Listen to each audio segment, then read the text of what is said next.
Today, and thank you, Shamded, Adab, Namaste. This is Ramakam. For people who have come in here, we are an open cultural critical space. Okay, and I want to take a minute to tell you what that is all about. We look at everything not at its face value, but we sort of try digging into it. Okay, and that's the ethos of Ramakam. And this particular event, which is called Hassan Memorial Lecture, not many people know who Hassan is. I think there's one person who knew who. Okay. Hassan basically was a scientist, but he was also a very progressive person, and he basically left this box. Okay, and this is in his memory. So every year, the Hassan Memorial. I mean, a lot of people know Ramakan as a chai samosa place. We know this as a place where music happens, where book launches happen, where all things happen. But at the basis of it all, Ramakan is a political space as well. A political space of. Thank you. Thank you. I'm glad that you all think so. I'm really glad that you all think so because we struggle to communicate this to people. And the Hassan Memorial Lecture is a very special thing every year, which sets the political stage for what happens for the rest of the year. Okay. So we have had people who have been redefining politics or reinterpreting politics for us.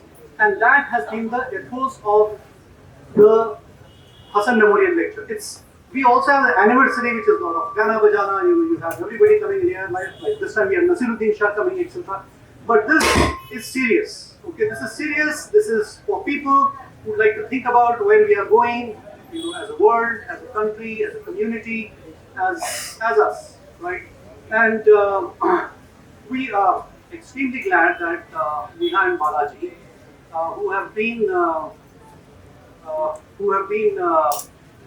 at the forefront of the moment that we are trying to capture here, really the moment. And it's important कि ये जो इस वक्त जो लम्हा है, इस लम्हे को हम समझें और मेरी जनरेशन का ये एक I should confess that of my generation, we've given up on this moment. We never seized it. Okay, we have been. If you look at the previous generation and you look at Neha's generation, between that is a generation of cowards. We have been cowards. We have not at all lived up to our authentic possibilities of what we could have turned this country into, what we could have turned this world into. We have given up on that. And this is a redemption of that we are here to hear some people who have shown us the way, who have shown us the courage. Okay, and it's often said that we've grown up thinking that revolution is a dinner party, right? It's not. It's not of blood and toil. It's not of police beatings. It's incarceration for 6 years for no fault of theirs. You have to. We are engaged with that. We are engaged with that. Right? We are engaged with these people, and we are trying our best to make sense out of this entire world. And who better than both Neha and Balaji who would be here. Balaji was the JNU president before Neha. So we have got Balaji here and we've got Neha here. And with this,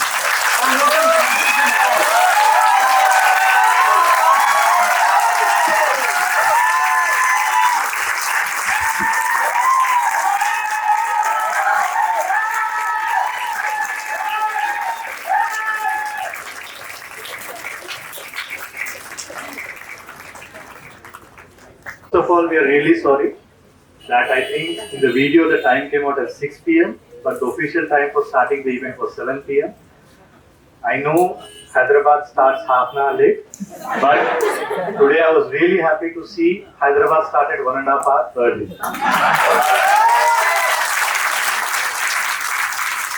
ये बस यही कहता है कि लोग इंतजार में हैं कि उस बदलाव का, उस खुशी का, और लोग उसको अपनाने के लिए तैयार हैं.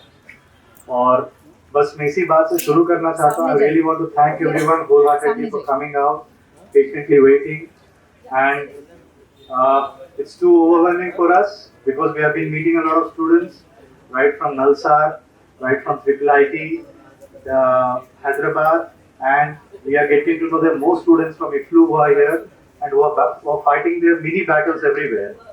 But it is the small battles that make the ocean, and it is the ocean, I think, that's going to give us victory one day. And I really want to thank everyone for this beautiful small fight that you are doing.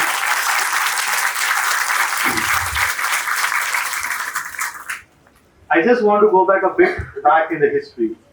I will leave the present to Neha, and I just wanted to remember this because it's something that has inspired me when I was a student, and it was something that inspired the freedom movement for so long.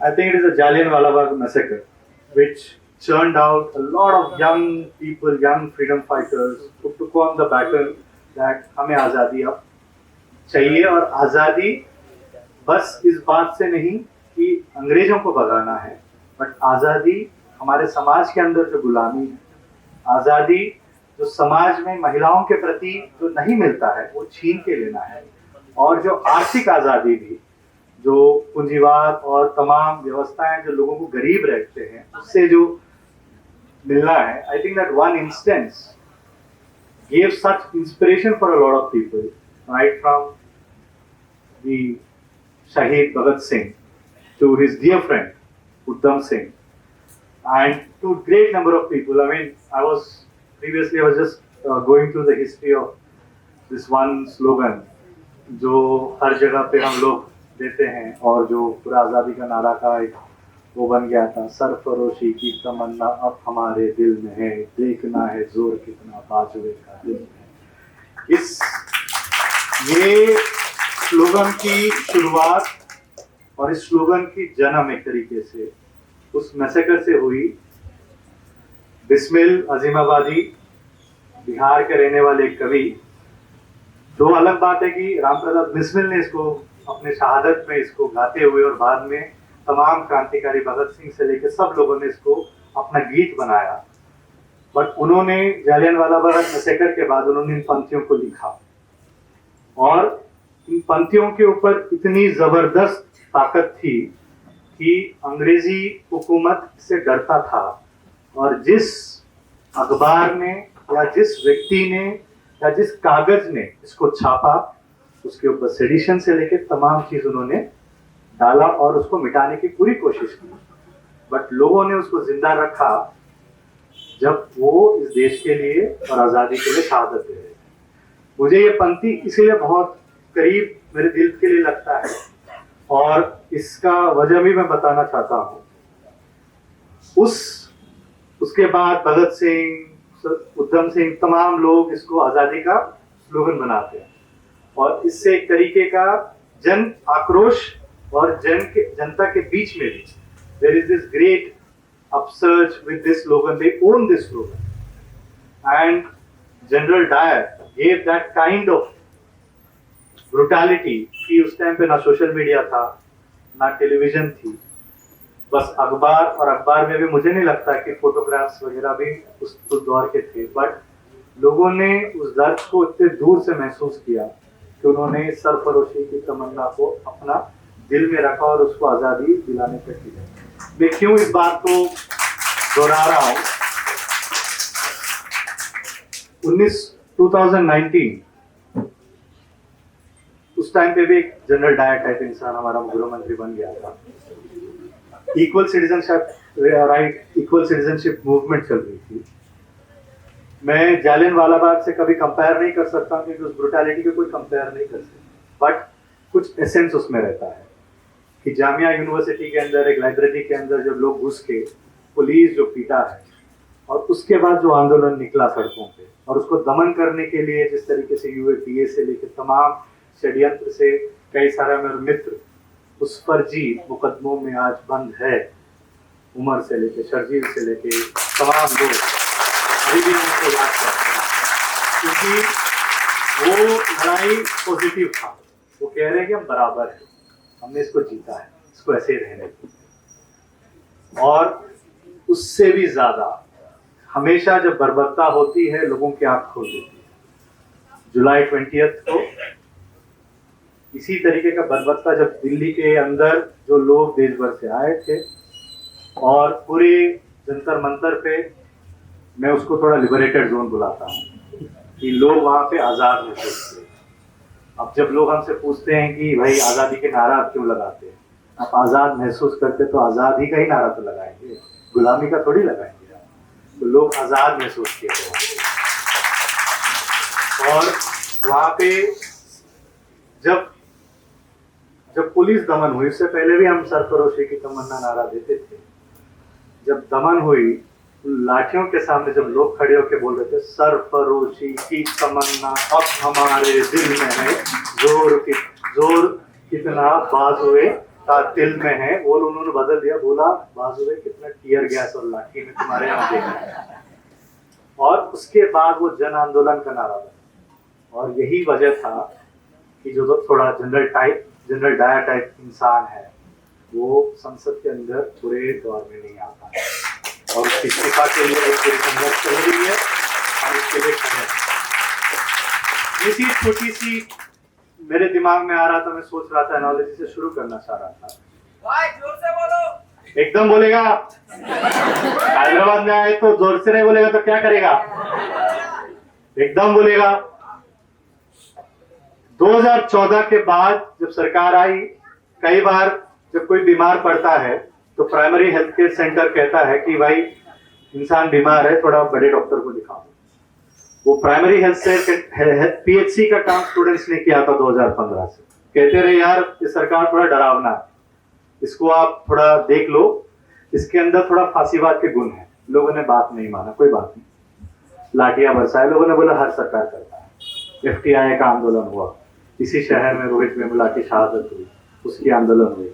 फिर JNU में फर्जी मुकदमे, लोगों ने बोला ये हमारे नहीं है, इसको तुम डाल सकते हो, ये एंटी नेशनल अर्बन नक्सल पता नहीं क्या है, डाल दो चल जाएगा। करते आए। इक्वल सिटीजनशिप की मूवमेंट हुई, फी हाइक के खिलाफ मूवमेंट हुई, बोला कोई बात नहीं सेडिशन भी डालो, यूएपी भी डाल दो, बहुत बढ़िया, ताली बजाए लोगों। कोविड आया, कई हमारे घरों में लोगों की मौत हुई, उसके खिलाफ आवाज उठाने वाले जो प्राइमरी हेल्थ केयर सेंटर के जैसे लोग थे वो भी स्टूडेंट्स थे। स्टूडेंट्स हमेशा एक समाज के बहुत इंपॉर्टेंट वर्ग होता है। The reason for that is they read, they study and they do not understand what fear is. The moment you cannot understand what fear is, you cannot terrorize anyone. And छोटा समूह था, मैं उस छोटे समूह का हिस्सा था, बट ये बात हुई कि वो छोटा समूह बड़ा बनते गया, क्योंकि जुल्म बड़ा बनते गया। जुल्म जो छोटे लोगों से शुरू हुई वो जुल्म बड़ा बनते गया। जब वो जुल्म इतना ज्यादा हो गया कि जुलाई 20 को जब पूरी दुनिया ने और सारे लोग जिन्होंने शायद एक वक्त पे ताली बजाया था, इसके बारे में नेहा ज्यादातर बताएगी क्योंकि लोग उनके पास आके इस बात को जिक्र कर रहे थे और हमने उसको अपने आंखों से देखा किस तरीके से लोग इस बात को मानने लगे अब कि गलती हुई, वो बिट्रेड फील की। बट वो अकेला इंसाफ नहीं दिलाता है, उसको आगे बढ़ाना होता है। कोई भी पीपुल्स मूवमेंट, जन आंदोलन कोई चीज को जीत नहीं सकता है, वो जरूर हिम्मत लोगों को दे सकता है कि आप आगे आइए। मुझे लगता है एक छोटा समूह जो प्राइमरी हेल्थ केयर सेंटर वालों को जो हुआ, वो धीरे धीरे धीरे धीरे बढ़ के समाज को समझ में आने लगा ये बीमारी फैल रहा है। अब अगर डेमोक्रेसी को बचाना है, अपने हक को बचाना है, अपने बच्चों के भविष्य को बचाना है, तो आप उतरना पड़ेगा सड़क। ये हुआ था जुलाई 20। वो जब जुलाई 20 को हुई, सरकार को नहीं समझ में आया, मुझे नहीं समझ में आया कि इतना जनता को देख के हमें क्या करना है। और तय था कि जनता इतना है तो दमन भी उतनी ही हो। और हमारे साथी भूख हड़ताल पे बैठे थे, जंतर मंतर पे फोन की कनेक्शन बंद थी, इंटरनेट की सुविधा बंद थी। ऐसे लग रहा था कि हम वापस 1920 के दौर में जी रहे हैं कि कोई भी खबर पहुंचाना है तो आपको दौड़ के जाना पड़ता है।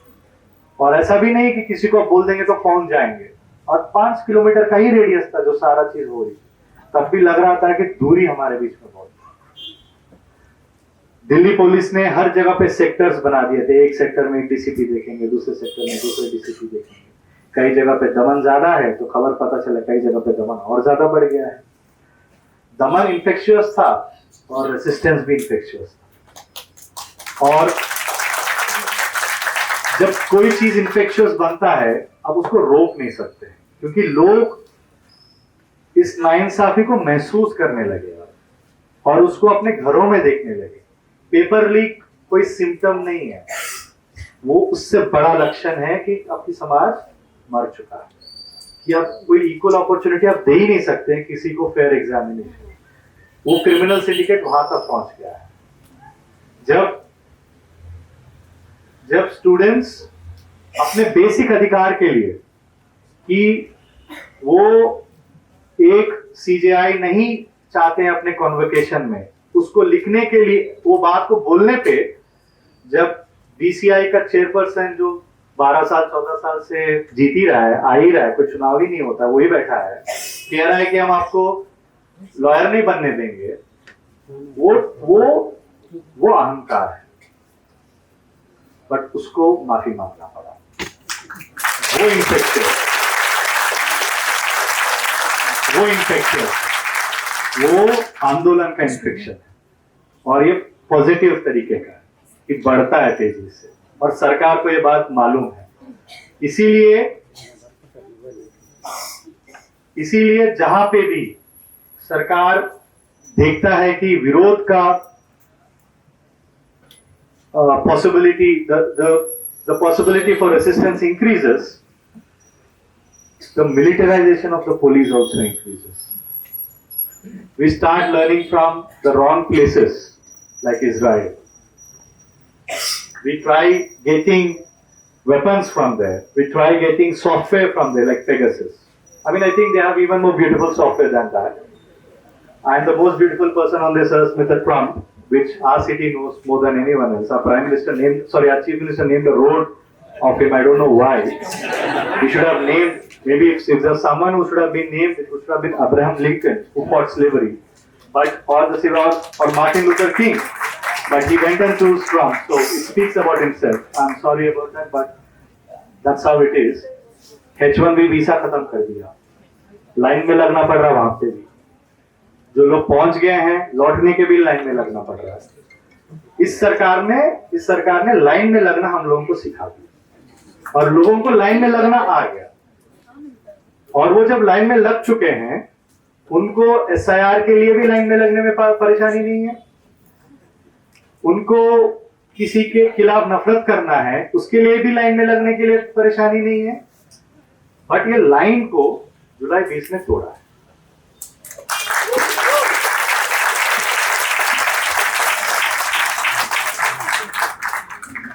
इस लाइन को जुलाई 20 ने तोड़ा है, ये कहते हुए अब लाइंस नहीं होगा, अब no more lines, only marching forward.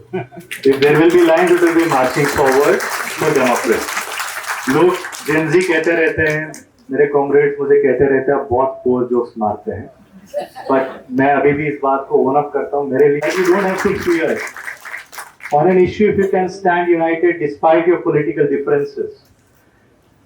And उस दिन जब लाठियां बरसाए जा रहे थे, टीयर गैस फेंके जा रहे थे, पेलेट गन चले जा रहे थे, लोगों को डंडे मारे जा रहे थे, लोग हाथ नहीं उठा रहे थे, एक दूसरे को बचा रहे थे। इन लोगों को सत्याग्रह के बारे में नहीं मालूम था। एक मीम चलती थी, लोग कहते थे, मुझे लास्ट डे पता चला कि इतना बुरा वक्त आ गया कि सीजन 1 वॉरियर्स वापस आ गए। बेसिकली वो गांधी, अंबेडकर सबको कह रहे थे। आई वाज स्टन्ड कि लोग सीजन 1 वॉरियर्स के बारे में पढ़ने लगे हैं। एंड मैं तो दरअसल मोदी जी को शुक्रिया अदा करना चाहता हूँ, वो सुल्तानेट को हटा रहे हैं, मुगल को हटा रहे हैं, गांधी को गॉडसे को हटाने की कोशिश कर रहे हैं, बट अंबेडकर को दूसरे रूप में दिखाना चाहते हैं। भगत सिंह को तो मुझे नहीं लगता वो लेते भी हैं, नहीं तो कभी नहीं कहते कि दिमागी नक्सल है, क्योंकि भगत सिंह है। भगत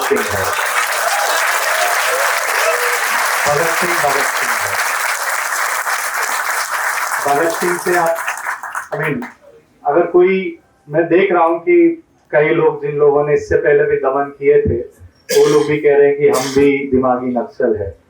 अगर वो देखने के बाद तो भगत सिंह होता तो कहता इज डन ब्रो, कहता is done bro, now you have to गो।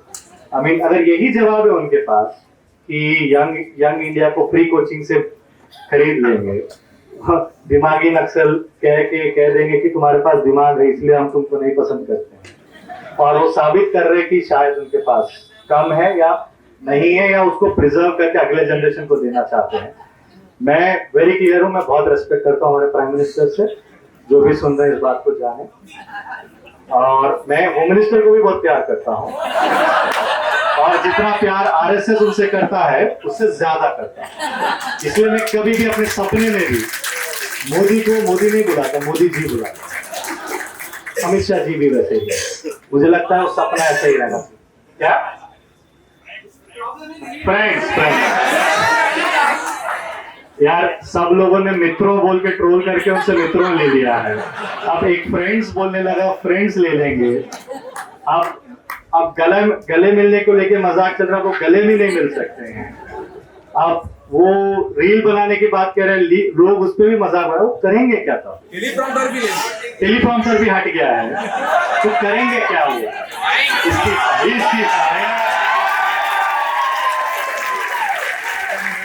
नेहा इस्तीफा गैंग की लीडर है, एक का करवाया तो बाकी भी होंगे।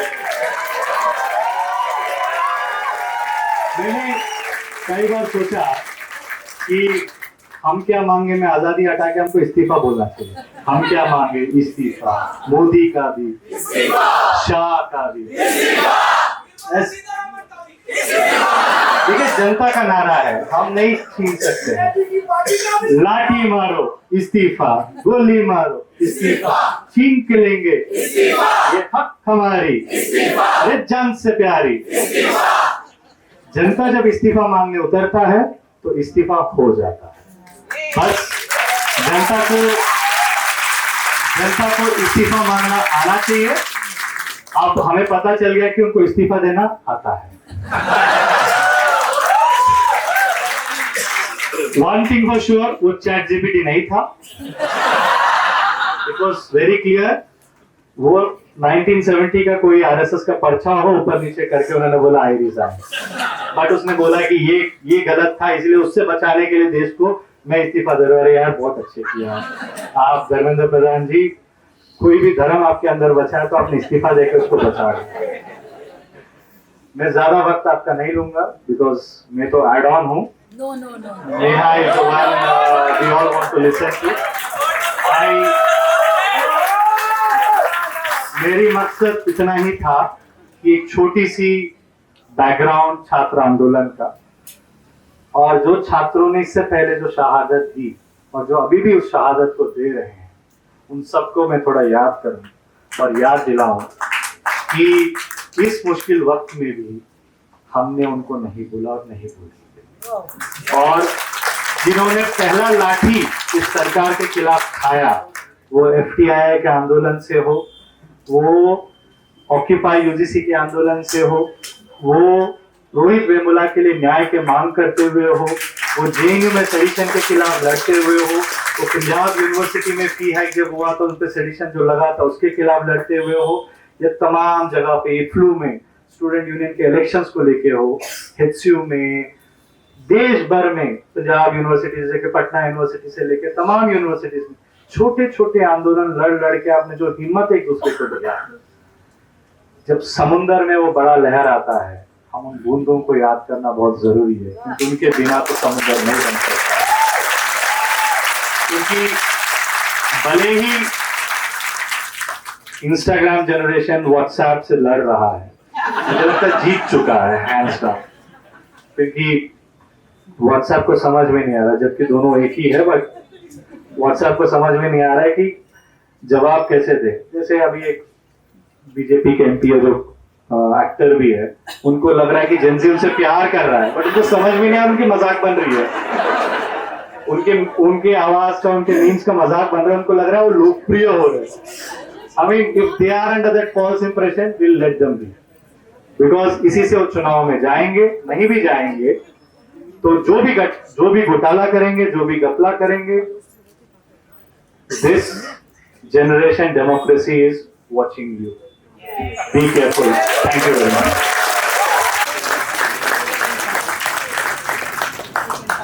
So Balaji is a localite and he told me कि it'll be better if you talk in English. and I was sitting there listening to his entire speech in Hindi and thinking कि ये क्या घपला है.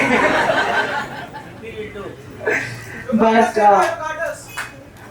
thank you so much. Thank you all of you for being here, and actually not just for being here, because I know कि आप में से बहुत सारे लोग 20 तारीख को जब हम दिल्ली में मार खा रहे थे तो आप हैदराबाद की सड़कों पे हमारी मार के खिलाफ प्रोटेस्ट कर रहे थे. तो आप सबको बहुत बधाई, बहुत शुक्रिया और मेरा धन्यवाद. I think why we decided that we would come here was because I think जब मेरा जनरेशन स्टूडेंट एक्टिविज्म में आया तो उस जनरेशन की शुरुआत हुई थी रोहित वेमुला के मूवमेंट को देखकर.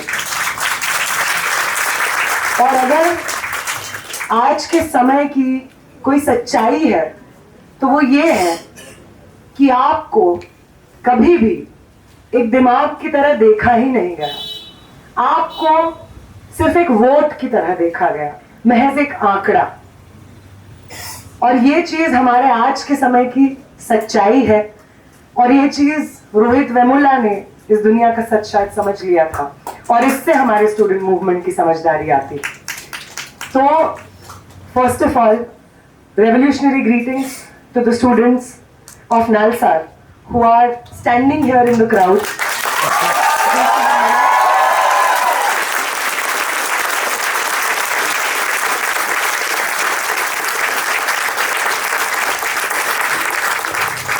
The students who stood strong against the Chief Justice of India, the founder of the Jantar Mantar movement, the co-founder of the Jantar Mantar movement. They stood strong against the bar council's Manan Mishra. They stood strong against the possibility कि पूरा एक batch शायद graduate हो जाए और उन्हें बार में enrol करने नहीं दिया जाएगा. इस सब के बावजूद वो लोग खड़े रहे और जंतर मंतर की जो भी लेगेसी हो उसको सही मायने में आगे पहुंचाया. आप सबको बहुत बहुत सलाम.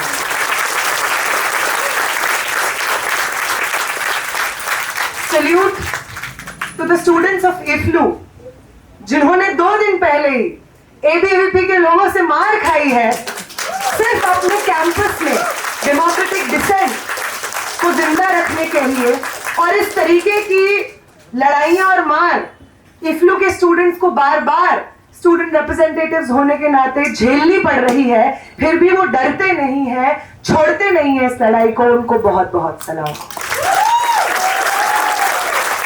सलाम एचसीयू की उस धरती को जिस धरती ने रोहित वेमुला के संघर्ष का पालन पोषण किया, उसे नर्चर किया, उसकी शार्पनेस, उसकी आर्टिकुलेशन को धार दी. Salute to the students of HCU who made a mistake last year by electing a union that they now regret, but are fighting against it every day, fighting against the violence of the ABVP and the takeover of the university. Salute to the students of HCU.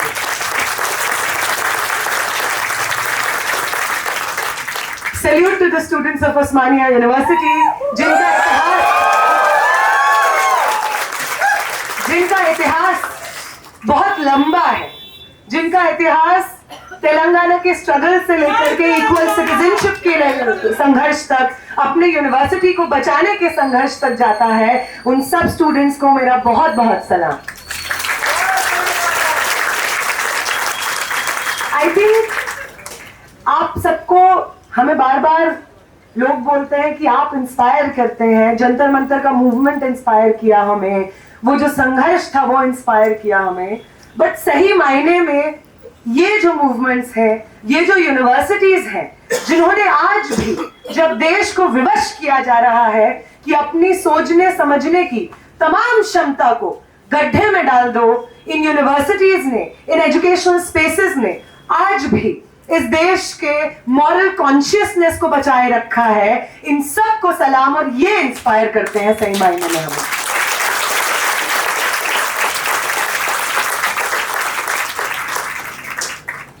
और हम जानते हैं कि inspiration का जो रिश्ता होता है ये बहुत सिंपल रिश्ता नहीं होता है. क्योंकि निसार में तेरी गलियों के है वतन कि जहां चली है रस्म कि कोई न सर उठा के चले, जो कोई चाहने वाला तवाफ को निकले, नजर चुरा के चले, जिस्म जान बचा के चले। I think to be truly in love with this country and its revolutionary history is to know how broken this country is.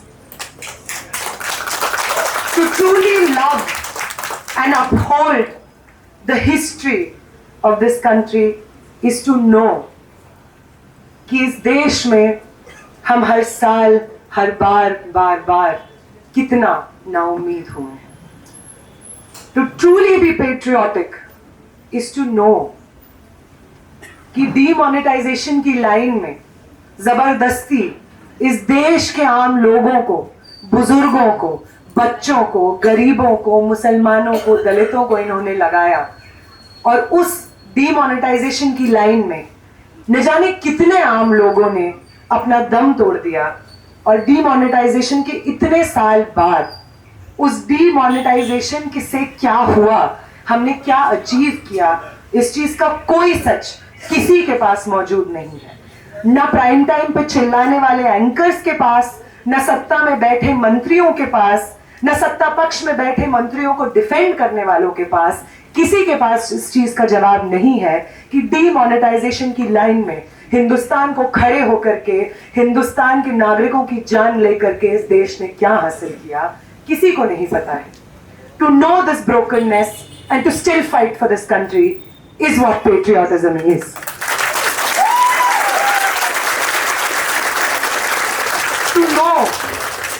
To know कि ये सिटीजनशिप जिसकी नींव आजाद हिंदुस्तान में हमारे संविधान के थ्रू अनगिनत सैक्रिफाइसेस के द्वारा रखी जाती है, उस सिटीजनशिप को इस देश के आम लोगों से 2019 में छीनने की कोशिश होती है। देश के आम लोगों को आपस में एक दूसरे से लड़ाते हुए एक दूसरे का दुश्मन बनाने की कोशिश होती है। To know that the state does not love you and to fight for this country is true patriotism and that is what we stand for. To know that our friends from our universities, Comrade Umar Khalid, Sharjeel Imam, Jyoti Gupta, professors who were released from prison, Professor Father Stan Swami who lost his life to this system, G.N. Sai Baba who was tortured by this system, Varavara Rao, all of these political prisoners, to know how deeply they cared about this country and to see the state imprison them, torture them, make an example out of themselves is to know how broken this system is. But to fight for their release and dignified release, to fight for the repeal of UAPA itself is to be truly patriotic, and that is what we stand for.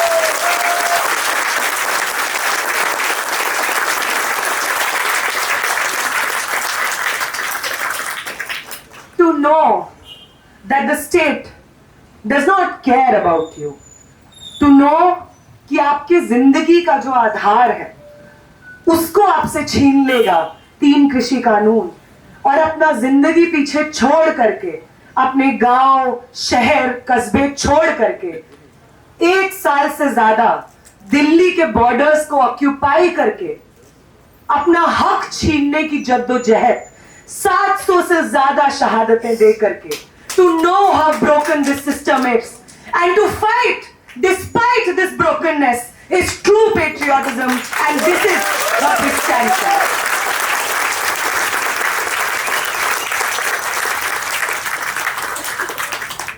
To know, perhaps to truly love something, to truly love a nation is to know how broken it has been rendered by the people in power, and to fight against these people in power, for the people who do not occupy power, for the people like you, for the people like me, for the common citizens of this country, to fight for us, perhaps, is true patriotism.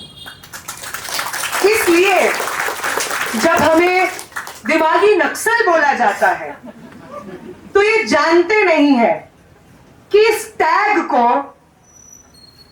हम कितने pride के साथ पहनते हैं।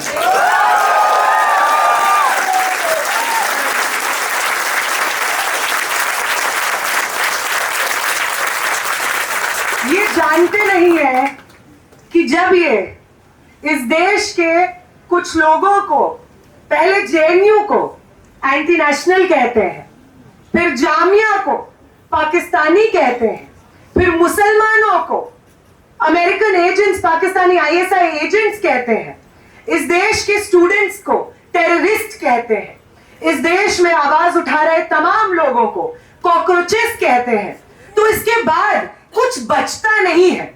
इस देश की आम आवाम एक तरफ और तुम सत्ता में बैठे लोग एक तरफ।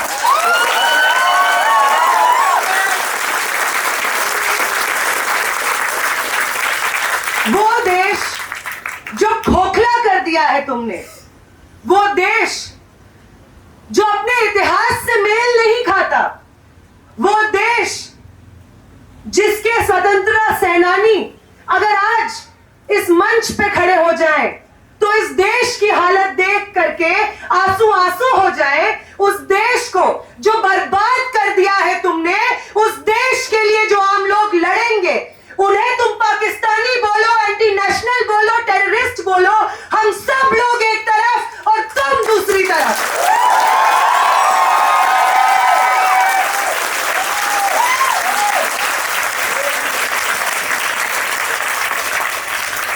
हर बार सत्ता में बैठे लोगों को इतिहास में लगता रहा है कि हम ही इतिहास का अंत है।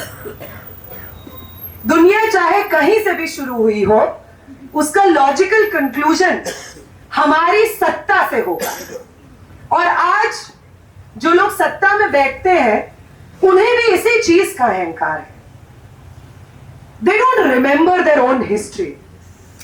They don't remember कि जब वो अंग्रेजों के तलवे चाट रहे थे, माफीनामा पे माफीनामा लिख रहे थे,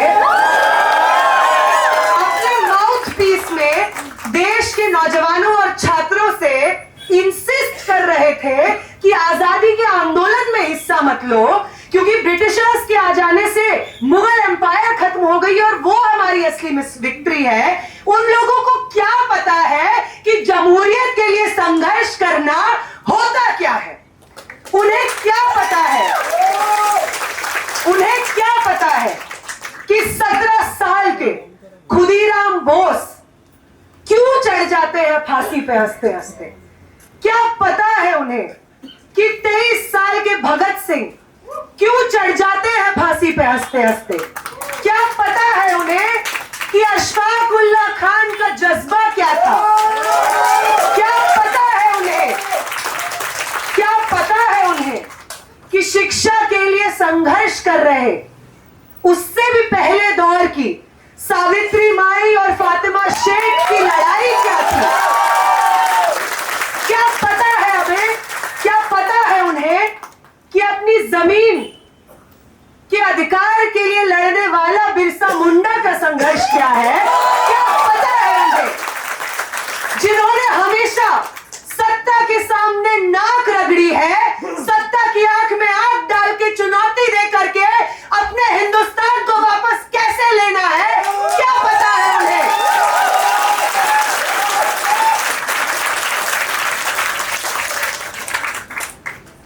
वो लोग जो जंतर मंतर में प्रोटेस्ट पे बैठे और उस जंतर मंतर के साथ में पैरेलली देश भर में जो जंतर मंतर उभर आए, एक हैदराबाद में, एक बैंगलोर में, एक मुंबई में, एक रांची में, और न जाने और कितनी जगह जंतर मंतर के पैरेलली जंतर मंतर उभर आए, जनता का मंतर उभर आया।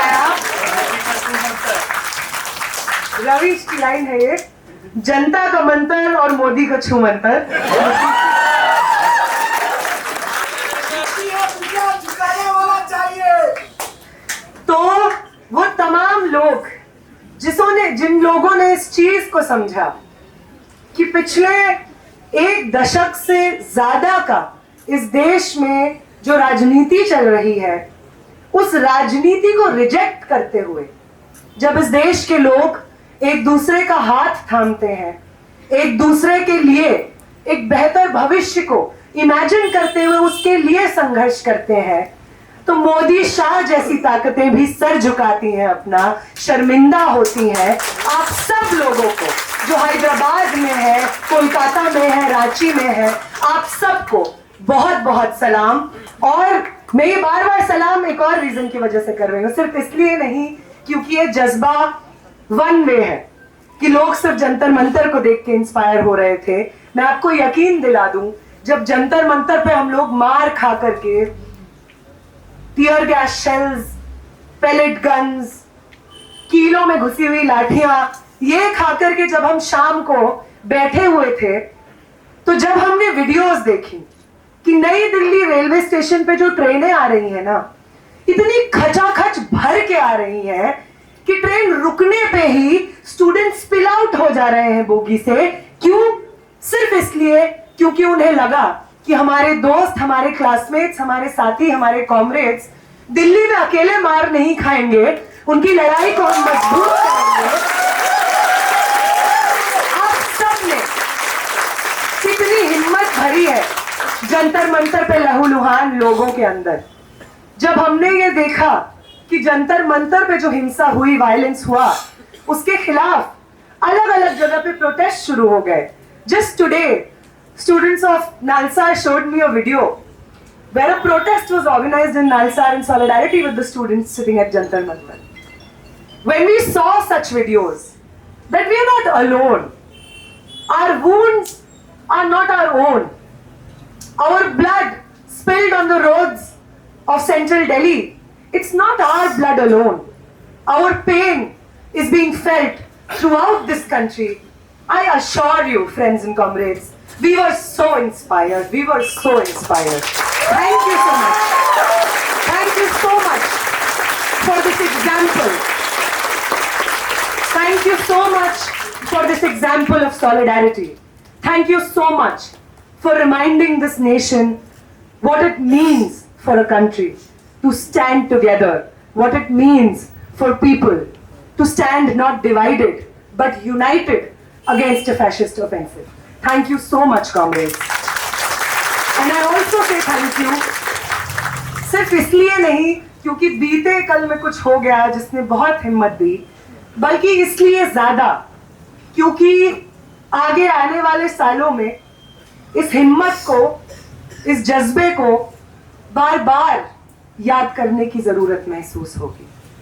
बार बार सत्ता में बैठे लोग आजमाएंगे हमें, वो लेंगे इम्तिहान हमसे कि क्या है सही मायने में हम हिंदुस्तान की आजादी की विरासत के असली इनहेरिटर्स।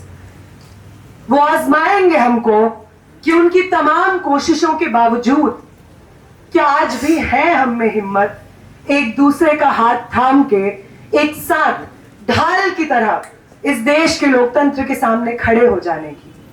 वो बार बार हमें आजमाएंगे कि क्या अपने शरीर में बची जान और अपने मन में बची हिम्मत को हम लगाएंगे इस देश को नए रूप से गढ़ने के प्रोसेस में। बार बार आजमाएंगे वो हमको। और आज ये जो हिम्मत महसूस होती है, आज जो ये ताकत महसूस होती है, ये जो पॉसिबिलिटी, संभावना हमारे सामने है कि हाँ, एक साथ ये जंग लड़ी भी जा सकती है और जीती भी जा सकती है, इसको बार बार आने वाले समय में दोहराने की जरूरत पड़ेगी हमें, लड़ने की जरूरत पड़ेगी हमें। एक बार ये मैं फिर से दोहराना चाहूंगी, जब धर्मेंद्र प्रधान का इस्तीफा आया था तो किसी ने पूछा था मुझसे कि आप क्या चाहेंगे, कैसे याद किया जाए जंतर मंतर के मूवमेंट को कुछ सालों बाद। और तब एक्साइटमेंट और एनर्जी और गुस्से में जो निकला था, मुझे लगता है वही अब सत्य वचन हो चुका है। और वो ये था कि हम चाहेंगे कि जंतर मंतर के मूवमेंट को याद किया जाए फांसीवादी ताकतों के अंत के शुरुआत के रूप में।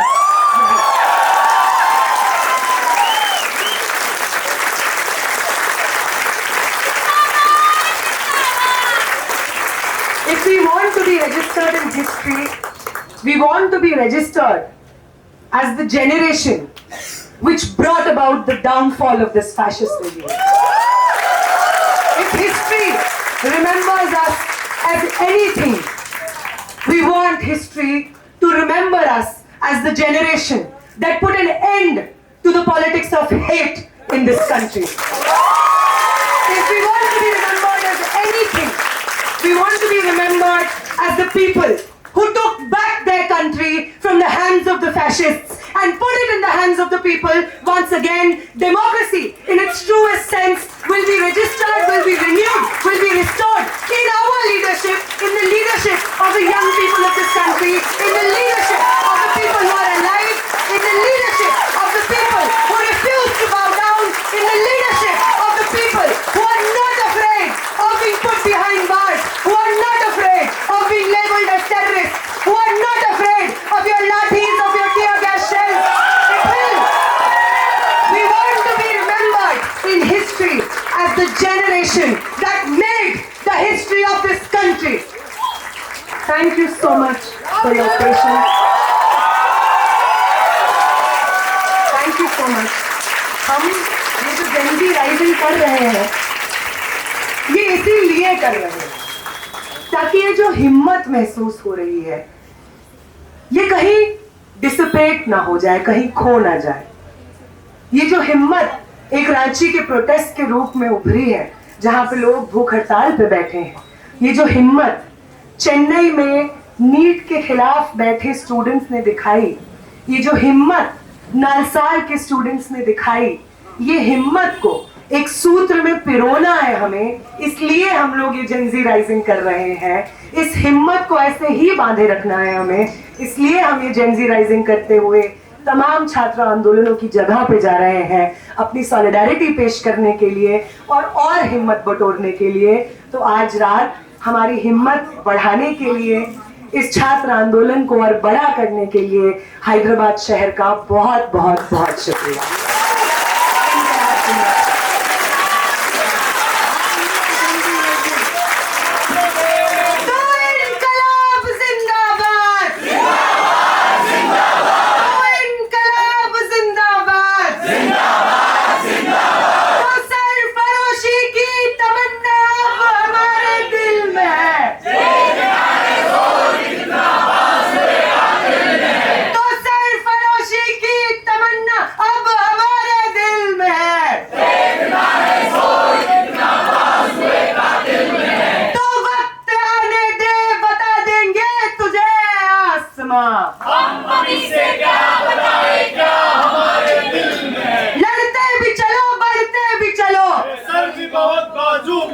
है सर भी बहुत बाजू भी बहुत, लड़ते भी चलो बढ़ते भी चलो, सर भी बहुत बाजू भी बहुत, लड़ते भी चलो बढ़ते भी चलो, सर भी बहुत बाजू भी बहुत, लड़ते भी चलो कि अब डेरे मंजिल पे ही डाले जाएंगे, लड़ते भी चलो बढ़ते भी चलो, है सर भी बहुत बाजू भी बहुत, लड़ते भी चलो कि अब डेरे सर भी बहुत बाजू भी बहुत, मंजिल पे ही डाले जाएंगे। तो ये डेरे मंजिल पे ही डाले जाए और वो देश जिसकी गलियों पे निसार है हमारी तमाम जद्दोजहद, हमारे तमाम संघर्ष, हमारा शारीरिक मानसिक तमाम श्रम, उस देश की असलियत जानते हुए, उस देश की सत्ता में बैठे लोगों ने उस देश के साथ क्या हश्र किया है, इस चीज को जानते हुए और इस चीज की जिम्मेदारी उठाते हुए एक नया हिंदुस्तान बनाएंगे हम, इसी उम्मीद के साथ बहुत आते हैं तो हर जगह पे हम जाते हैं तो कोशिश करते हैं कि कठिन से कठिन सवाल हमसे पूछा जाए तो क्योंकि समय का भी थोड़ा मतलब समय కూడా తక్కువ ఉన్నది కాబట్టి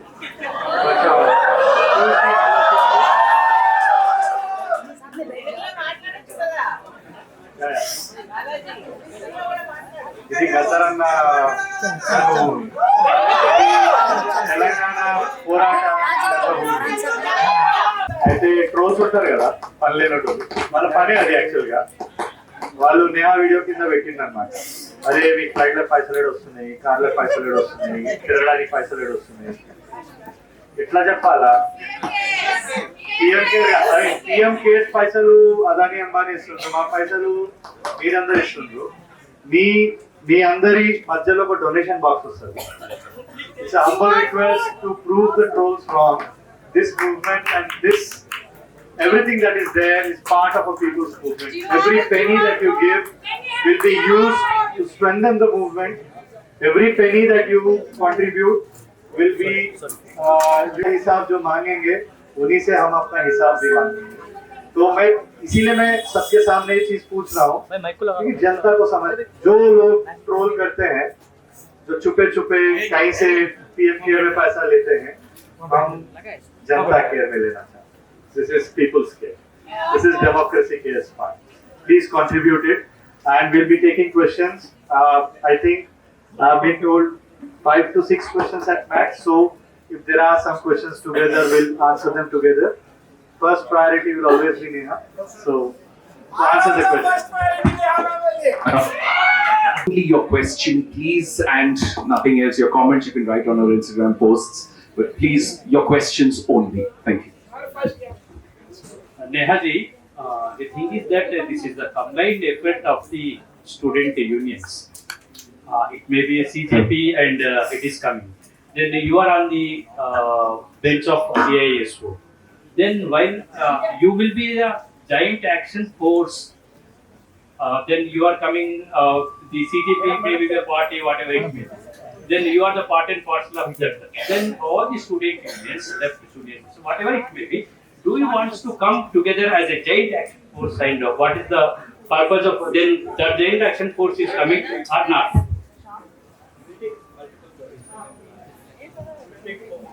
Okay, just your question, please. Only the question and done. I have two questions. One question. Yes. Am I audible? Yes. Am I undergrad? Yellow. One question with Balaji.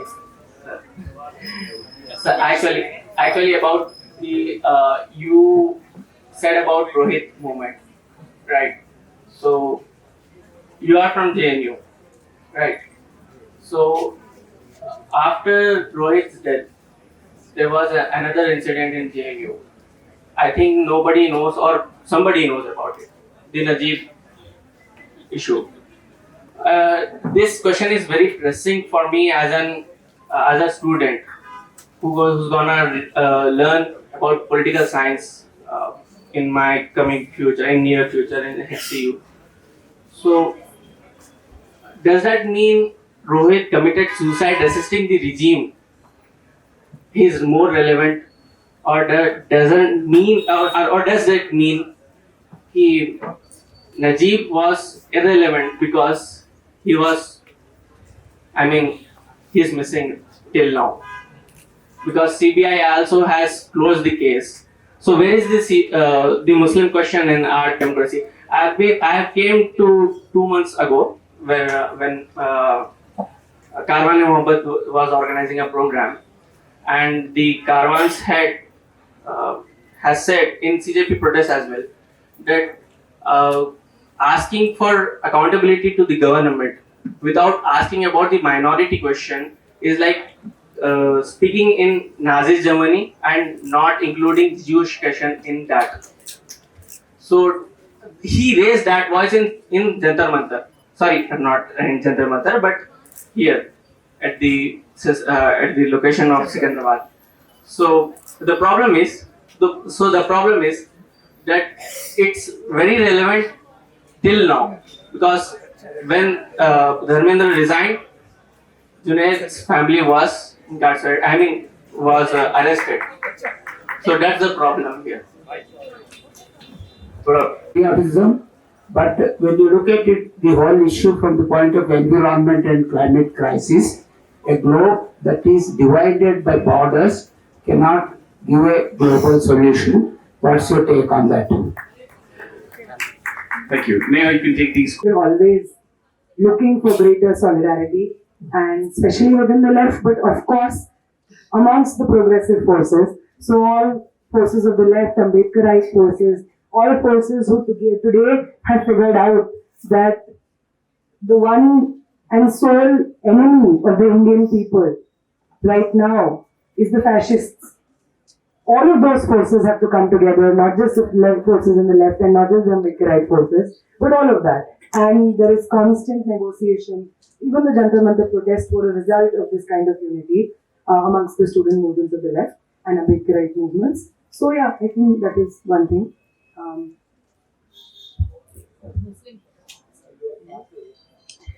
So I think because the question was asked to Balaji about Najib, so Najib will answer. The second part, which you asked about how not talking about Muslims in today's fascist state is like talking in Nazi Germany and not talking about what is happening to the Jews in the Holocaust. It's actually very rightly true. But what is also true is that where you can on one hand say that this movement talked about education, it did not also incorporate the minority question. I would say that it made a lot of things possible. One was that the fact that it made this idea of dividing people on the basis of Pakistani anti-national. For the first time, it so happened that people realized that when the state calls you Pakistani or when it calls you anti-national, it's just the government calling you that. There's no stigma attached to it. Earlier, the same people who would be sitting behind television screens and clapping when the CA protests were happening and the primetime anchor was saying, oh, these are all Pakistanis, ISI agents. They would be pointing at JNU and saying, oh, these are all urban Naxals, and people would be clapping behind their screens. Those people actually came out in solidarity with us in Jantar Mantar and said that this mistake that we committed of voting the BJP in power again and again is not true. So there is a possibility due to the movement that for us to realize कि अगर आज हमें पाकिस्तानी और anti national बोला जा रहा है क्योंकि हम धर्मेंद्र प्रधान का इस्तीफा मांग रहे हैं और वो सच नहीं है, तो इससे पहले जितने इस तरीके के लेबल्स क्रिएट किए गए हैं जो कि of course specifically anti Muslim narratives हैं, एंटी लेफ्ट नैरेटिव्स हैं, एंटी अम्बेडकराइट नैरेटिव्स हैं, वो सारे लेबल्स भी थे. तो it helped us not just register Dharmendra Pradhan resignation, it helped us think of the way this country was looking at each other, at the people, how the citizens were looking at each other in a new manner. And of course, the movement, like all movements, had a lot of scope. It was a joint action, and because it was on a common agenda of Dharmendra Pradhan's resignation, तो वो resignation का demand हमारा उसमें primary था. लेकिन उसमें ये बार-बार assert करना कि आप जो बार-बार डिवाइड करते हैं कि सामने वाला मुसलमान है और आप हिंदू हैं, तो सामने वाले के साथ नहीं खड़े होना है, भले ही आप एक ही एजुकेशन मिनिस्टर द्वारा सताए जा रहे हो. Even if it's the same government that is cracking down on you, always remember which religion you belong to and the person in front of you belongs to. Always remember this. This narrative was also, I feel, somehow in some way broken, because that was a constant assertion from all of us who were sitting on protest. That is one thing. And the second thing is कि ये चीज बोलना बिल्कुल गलत नहीं होगा कि आज के समय में जब एग्जिस्टेंस एक खतरा हो गया है, हमने काउंटलेस इंस्टेंसेस देखे हैं जहां पे एक मुस्लिम व्यक्ति टोपी पहने हैं, कुर्ता पजामा पहने हैं या कुछ नहीं पहने, उनकी बस दाढ़ी है, कुछ लोगों को लग रहा है राइट विंग के ग्रुप्स को कि वो मुसलमान जैसा दिख रहा है, तो वो सड़क पे खड़े हैं तो उनकी हत्या कर दो. वो अगर एक ठेले पे, एक कार्ट पे फल बेच रहे हैं तो कुछ right wing groups, Bajrang Dal जैसे ग्रुप्स उनको लिंच कर सकते हैं. जब हम ऐसे दौर में रह रहे हैं जहां पे जिंदा रहना एक स्ट्रगल हो गया है, तो इस सवाल को बार बार उठाए जाना, हर बार उठाए जाना, या हम कितना भी उठाएं वो कम होगा, ये कहना कोई अंडरस्टेटमेंट नहीं होगा. Today if an other is being created just as it was in Nazi Germany, that other is being created specifically pointing guns at the Muslim people of this country. आप चाहते हैं कि आप मुसलमान को दिखा करके इस देश की तमाम रिसोर्सेज को बेच दे कॉर्पोरेट्स के हाथ, और लोगों को लगे कि ये सही है जब तक मुसलमान टाइट हो रहे हैं. ये जो समझदारी है, इस पे जितना बात की जाए, इसके खिलाफ जितना जिस तरीके से नैरेटिव बनाया जाए, तमाम तरीकों से वो कम होगा. ये तो सच बात है. और एक और साथी ने sir, it's as true as it gets. There are limits to our articulation of a world that is bogged down by a question of extinction, perhaps. And that question is very much linked to capitalism. The way it has become normal in our society to accept and to believe कि समाज में कुछ लोग होंगे and it is their right to own, and it is the right and duty of everybody else to be subservient. It is this fundamental principle based on which the exploitation of the environment and the loot of our natural resources also takes place. And therefore, a global question of environment has, of course, to be addressed by global solidarities. But बहुत दुख की बात है, ये जो सवाल है, ये चीज अलग अलग देशों में बैठी सरकार के लिए समझना बहुत मुश्किल है. They try to safeguard and protect the capitalists, small capitalists of their own country, and the global capitalists sitting in imperialist nations. We have compromised the health, the safety, the very futures of our future generations, of our very people, because we have sold all of our resources to imperialist forces, to imperialist capital, to global capitalists, and to the capitalists here in our own country.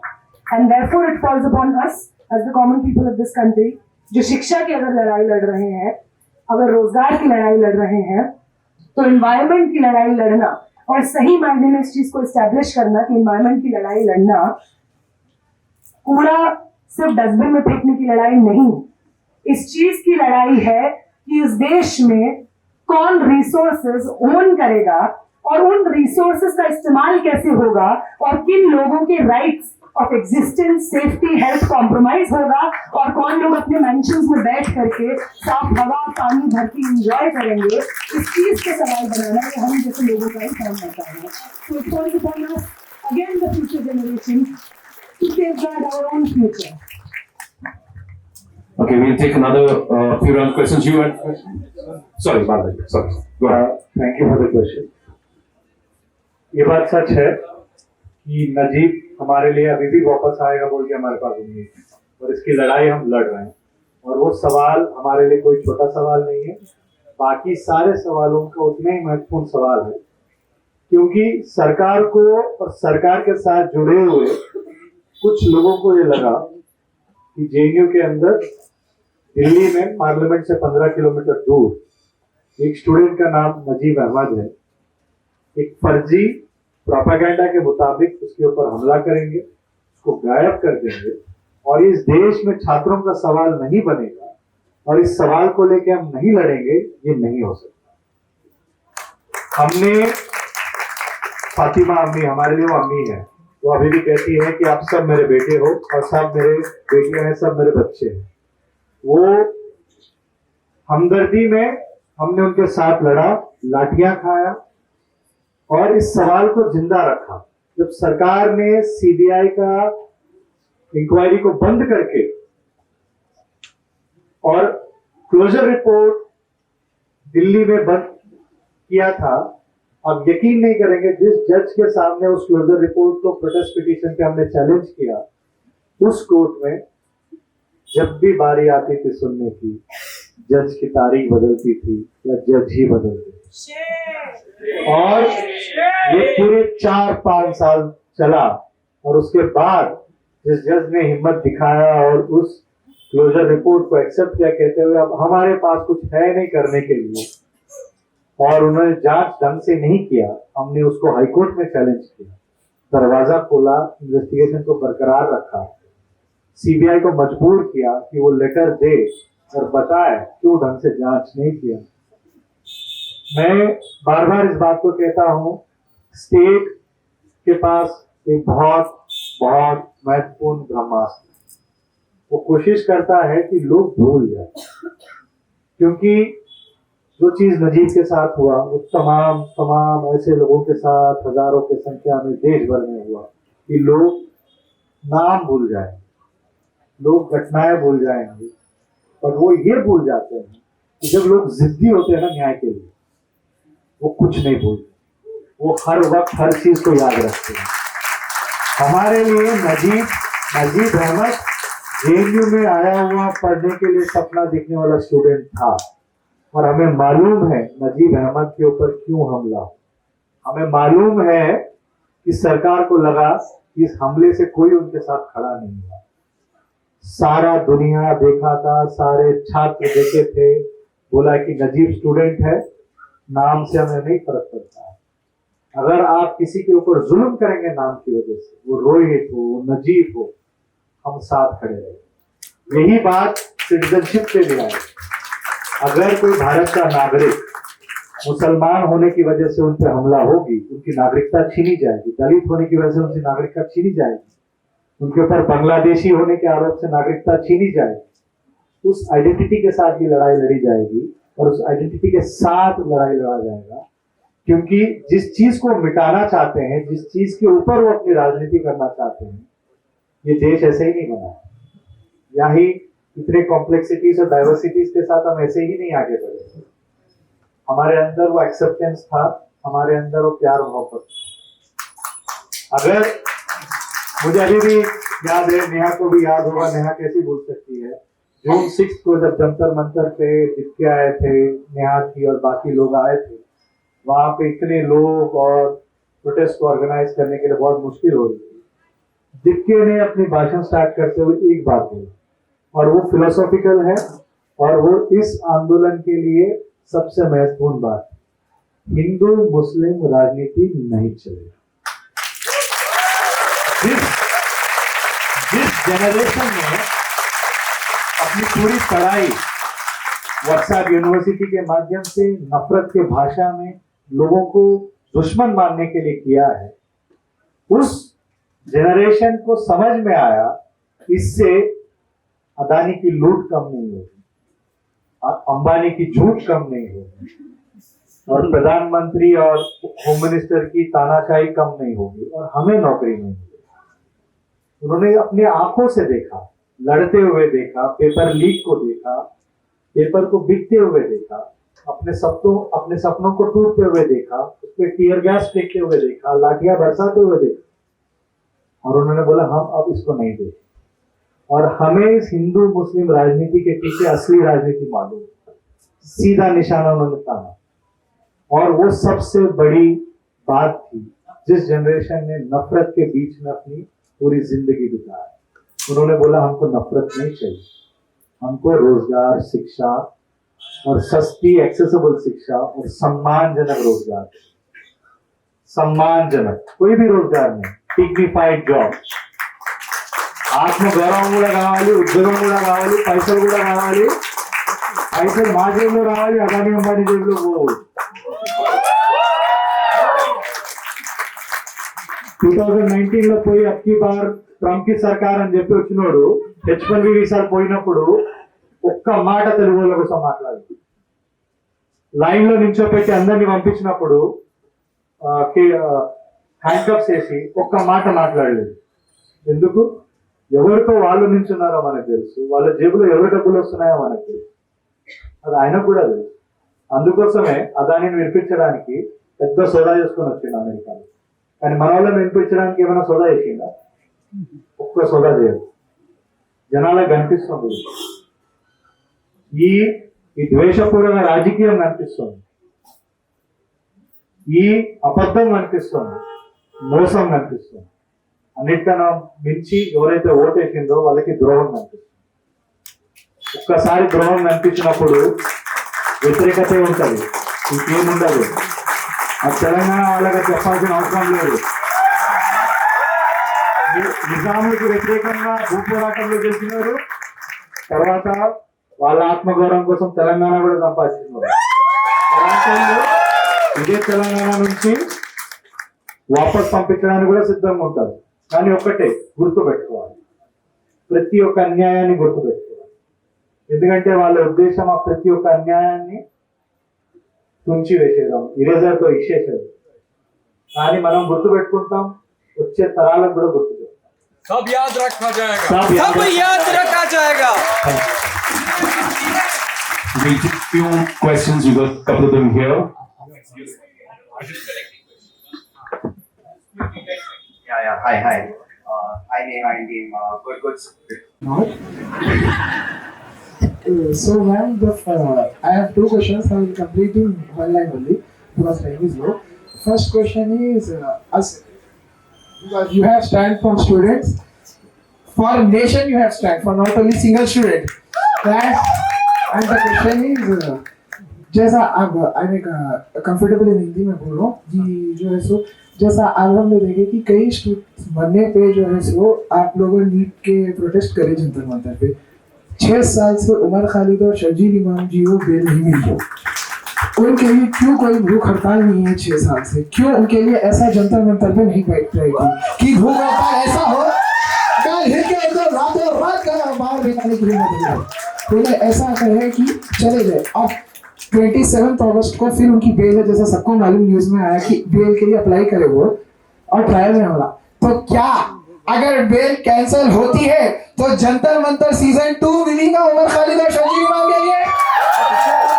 And second question, so how to become you are my role model, how to become like a you for nation leader? Thank you. I'll come back. 1 second. Okay. Yeah. Please. Hi, thank you so much. My question is for Neha Bora. I know you have a relationship dynamics with your family, like a family that supports BJP, and your mother actually had a breakthrough. My question is, how do we as individuals who have also friends who we have grown up with, but somehow they are still seeing good in this government? How do we bridge that gap, and then how do we maintain that relationship? Are we supposed to politics? That's what a lot of my friends keep saying. It's a difference of opinions. You shouldn't leave friends for that. But I think my Zamir doesn't allow for that. What are your thoughts, and how do we break through that? Like, how do we bridge that relationship and gap? Because if we don't change people around us, they are still going to use the same propaganda and they are still going to get votes. How do we speak to them on a basis where they actually listen to us?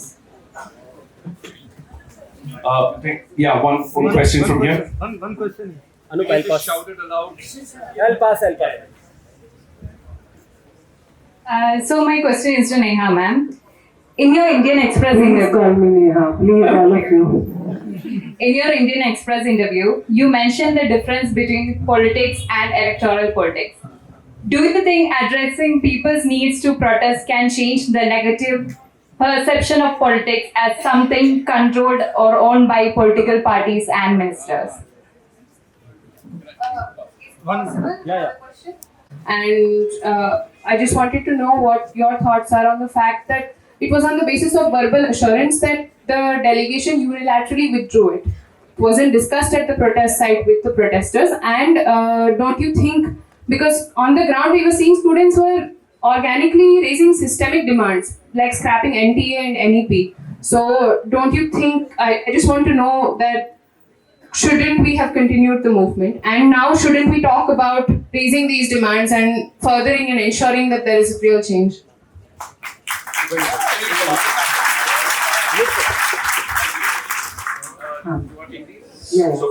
I think I'll just start backwards because that's what I'm remembering. So I think we were one of those people who thought that we could have perhaps had a conversation before the movement was withdrawn. I was one of them, Aisa and my comrades were all one of them. I think student organizations were united in this, that there should have been more discussion.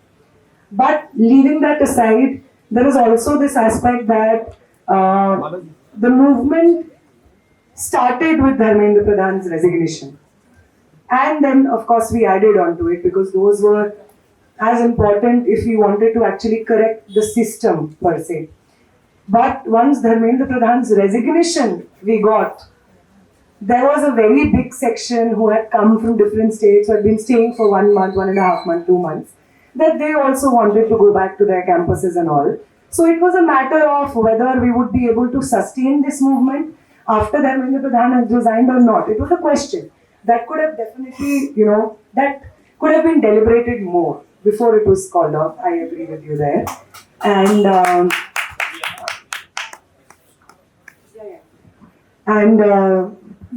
I think the questions of NTA and NEP, they remain to be answered because Dharmendra Pradhan has been replaced by Prahlad Joshi and he's no better than the previous one. He's defended Bilkis Banu's rapists and said that it's completely justified.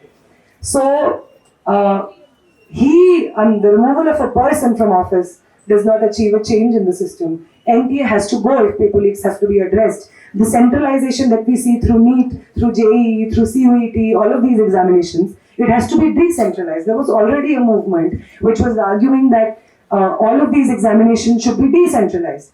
We are in Tamil Nadu, we saw Anita. She was institutionally murdered because she was studying against this very NEET examination.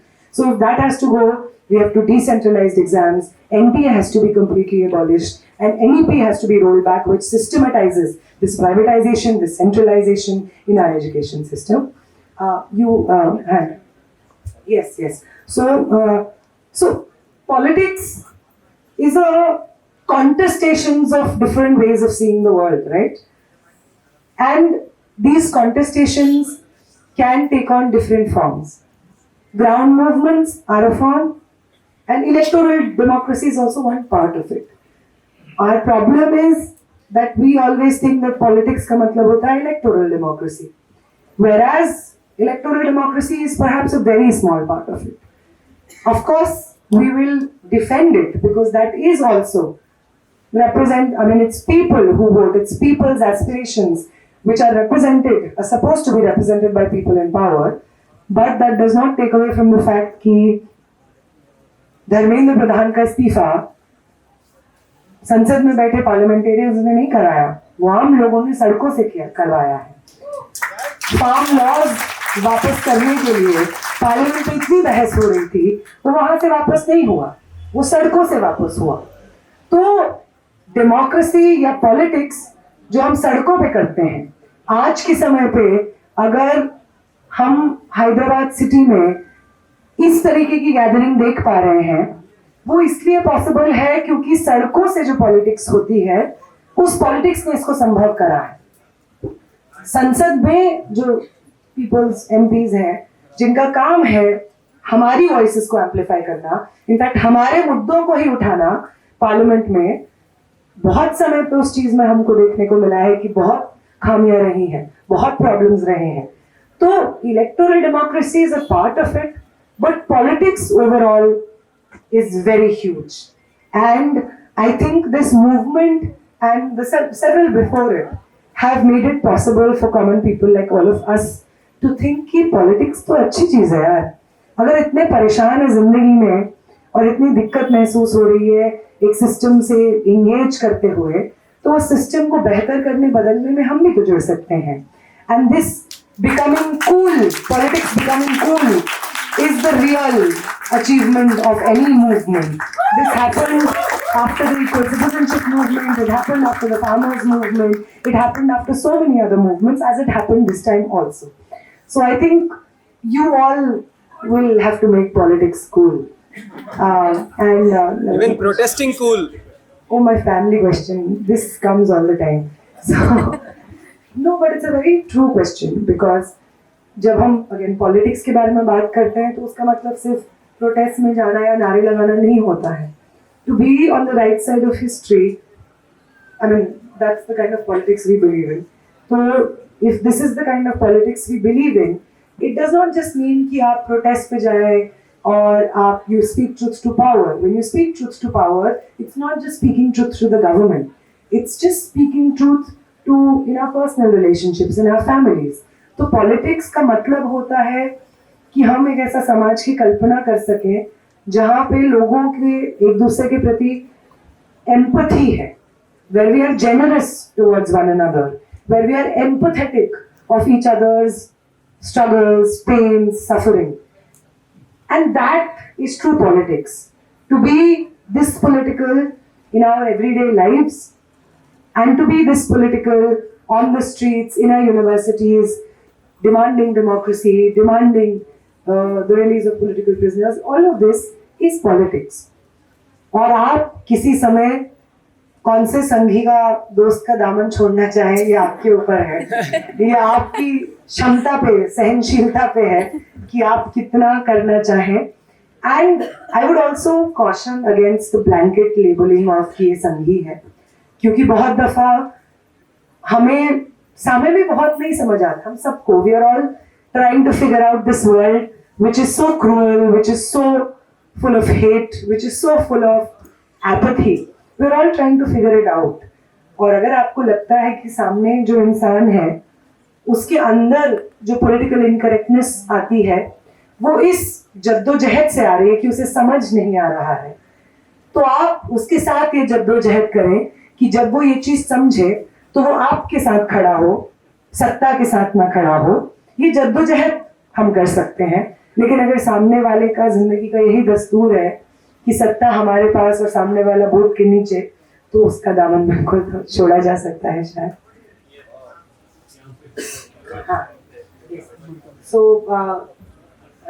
So the question on Umar that you asked, I think Umar, Sharjeel Imam and all other political prisoners. So I think we will have to talk to Umar कि अब उनके अगले bail hearing पे जब reject होता है तो क्या हम protest पे बैठे. But I would say कि ये जो hunger strike हुआ धर्मेंद्र प्रधान के इस्तीफे के खिलाफ, राइट विंग आपको बार बार बोलेगा, और इनफैक्ट राइट विंग हर जगह पे होता है ना. It's not just limited to the BJP. Right wing हर जगह पे होता है, across religion, across caste, across languages, regions. तो अगर आपको ये बोला जाए कि जो लोग जंतर मंतर पे संघर्ष कर रहे थे उनके संघर्षों में उमर का रिलीज, शर्जील का रिलीज, पॉलिटिकल प्रिजनर्स का रिलीज शामिल नहीं था, तो उनको कहिएगा कि उमर का फैमिली उस प्रोटेस्ट में शामिल हुआ था और उन्होंने ये बात बोली थी कि पिछली जो उनकी मुलाकात हुई थी उमर से, और जो भी वो बात करके पढ़ के समझ पा रहे थे कि ये मूवमेंट कैसा कौन सा जा रहा है, जब उनसे मुलाकात करने उनके साथी फैमिली मेंबर्स जाते थे, उन्हें जो कुछ भी बताते थे मूवमेंट का, तो उमर ने उन्हें यही कहा कि इस मूवमेंट में आप सब लोग जाइए, मेरी जगह पे भी जाइए और उनको बोलेंगे इस मूवमेंट को वो जरूर जीते, क्योंकि ये मूवमेंट सिर्फ धर्मेंद्र प्रधान के रेजिग्नेशन के बारे में नहीं था, ये इस चीज के बारे में था कि जो सत्ता में बैठते हैं उनसे हमें डर नहीं लगना चाहिए, उनको हमसे डर लगना चाहिए अगर हम उनकी अकाउंटेबिलिटी मांगे.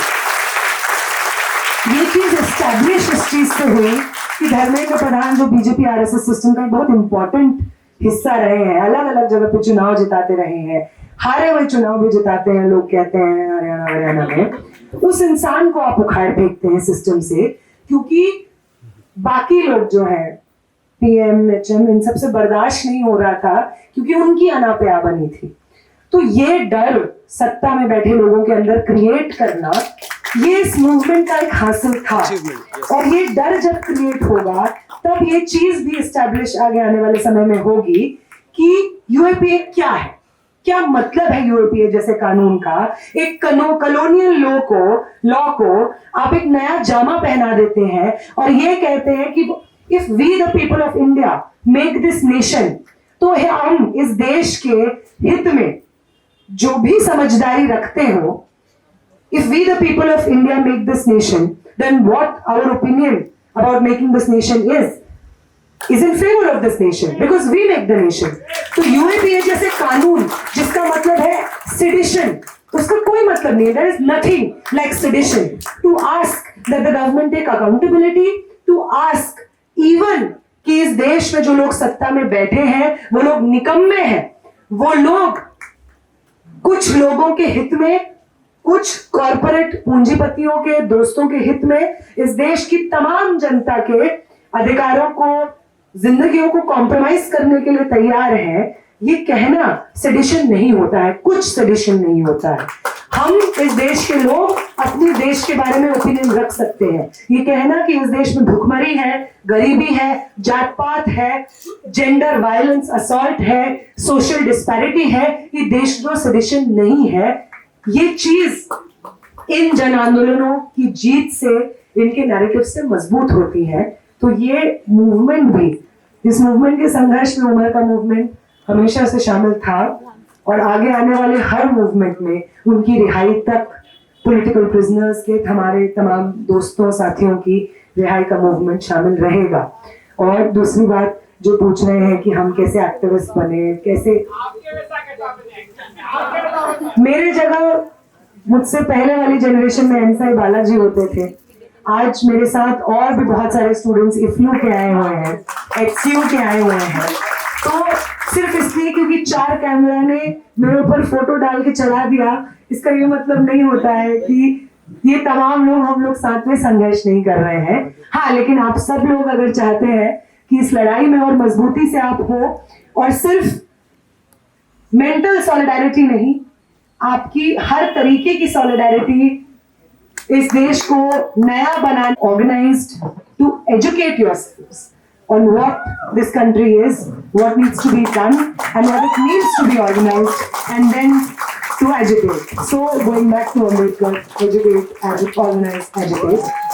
Join a student organization. Understand that to defeat people who are highly organized, to defeat people जो आपके फोन के स्क्रीन से लेकर के आपके एमसीडी के पार्क में शाखाएं लगाते हैं, आपके फोन्स में आप क्या फोटो देखते हैं, वीडियो देखते हैं, उस सबको ऊपर कैप्चर करते हैं। To defeat such a force as the RSS and the BJP, we need to become an organized force that talks about people's rights, that talks about democracy, that talks about the constitution, and it cannot be achieved without organized politics. So that is the only answer. I mean, it's also about privilege and resistance. तो जब हम ये कहते हैं कि इस देश की सड़कों पे जो कोई मुसलमान गरीब आदमी अपना ढेला लगाता है, तो उसके पीट पाट करके कोई भी बजरंग दल का व्यक्ति जा सकता है, उसको इतनी इम्प्यूनिटी, इतनी एम्पावरमेंट महसूस होती है। तो जब उनके लिए एग्जिस्टेंस का ही एक संघर्ष है, तो क्या हम लोग बोलने का संघर्ष नहीं कर पाएंगे इन लोगों के लिए?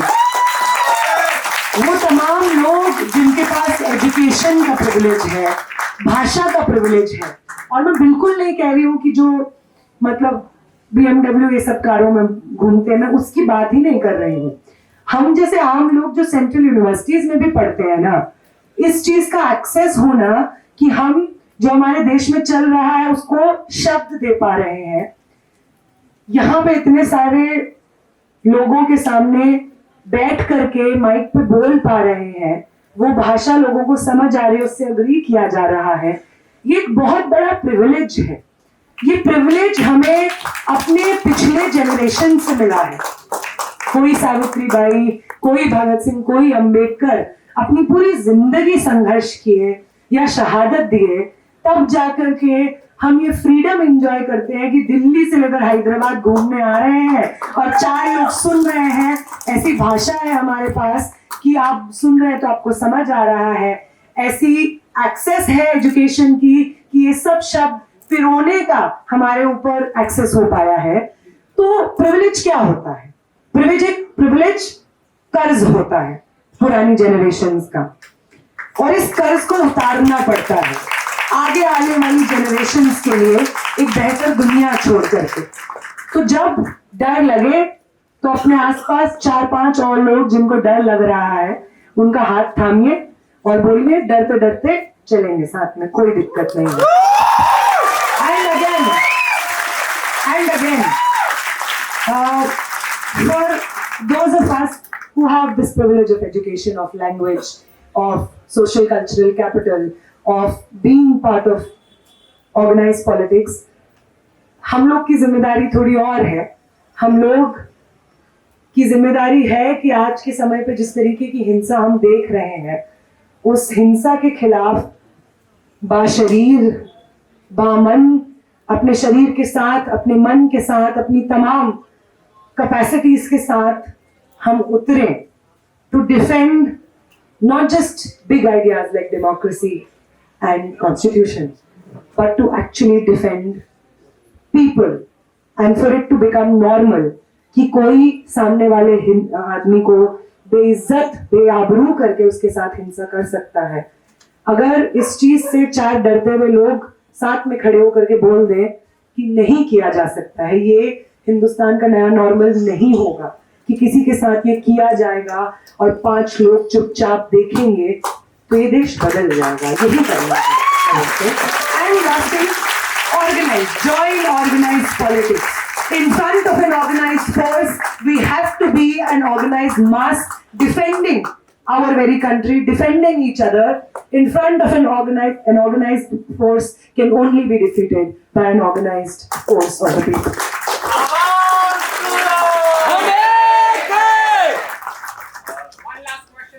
सबसे I'm sorry, no time for questions. I'm really sorry. पहले समय का भी थोड़ा हम लोगों पे आभारी है। इससे पहले मैं फरहान के तमाम साथियों को धन्यवाद करना चाहता हूँ। I really want to thank everyone who were part of this, and I think it is truly beautiful that the Hassan Memorial Lecture this year has become a democracy, solidarity lecture with people everywhere. And we truly want a society, a country where people like Neha, me should become irrelevant, and it is people who have the true voice. And we should not be sitting here, but you should be here and you should be there. And I really want to thank, इस भीड़ में हमारे पुराने मित्र संघर्ष के कफील खान भी है, मैं वो देख नहीं पा रहा हूँ।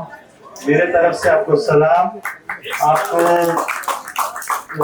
ढेर सारे प्यार मोहब्बत और जज्बा देना चाहता हूँ। इस तरीके से तमाम ऐसे लोग हैं, ऐसे सैकड़ों लोग हैं जिनके नाम हम गिनते जाएंगे तो कई साल लग जाएंगे, जिन्होंने इस सरकार के हर जुल्म को सहा पर झुके नहीं, टूटे नहीं। इसी सब के साथ आप सब लोगों का शुक्रिया अदा करते हुए, लामकान का शुक्रिया अदा करते हुए, every person who made this possible, this democratic space possible, thank you.